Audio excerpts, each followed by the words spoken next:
Ito na yata yung pusang hindi takot maligo, hindi siya maingay, hindi siya nagkukulit, hindi siya nangangagat. Ito nga pala yung alaga kong pusa, si Austin. Hello everyone, it's another brand new day. This is Nonoy Kevin. Ngayon ay papakilala ko sa inyo ang alaga kong pusa, si Austin.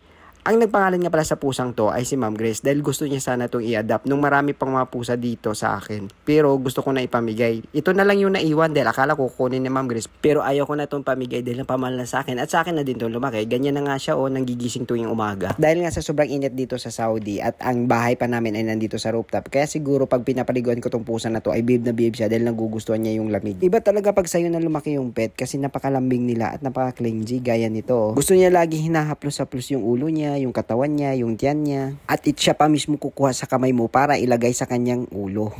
Naisipan ko nga iuwi na din to sa Pilipinas pag nagbakasyon ako at dadalhin ko to. Kaya nagtanong-tanong ako sa mga kakilala ko kung paano magpauwi ng alagang hayop. Ganito, mula dito sa Riyadh, pauwing Pilipinas. At sakto naman yung napagtanungan ko ay ni-refer ako dito. Ito nga pala yung FB page nila kay Kennel Family Dog Boarding. Pero nagka-cat boarding din sila. Dito tutulungan ka lang i-process yung papers ng alaga mo para mapauwi mo ito kahit hindi ka na sumama, ipadala mo lang sa kanila. At kung kayo na may magbabakasyon at wala kayong mapag-iwanan sa mga alaga nyo, ay pwede nyong iwan sa kanila. Pero may bayad per day yun ha. Dito sa kanila pwede aso, pwede pusa, kaya dog boarding or cat boarding. Kaya kung kayo ay may alagang aso at pusa dito sa Riyadh at gusto niyo iuwi, contact nyo yung Kennel Family Dog Boarding. Kaya ngayon may idea na ako kung paano ko ito maiuwi ang alaga kong si Austin the Cat. And once again, this is Nonoy Kevin na lagi nag-iaywan ng kasabihan, di pari-pariho ang buhay, may saya at lumbay, kaya kailangan mong maging matibay. Bye-bye!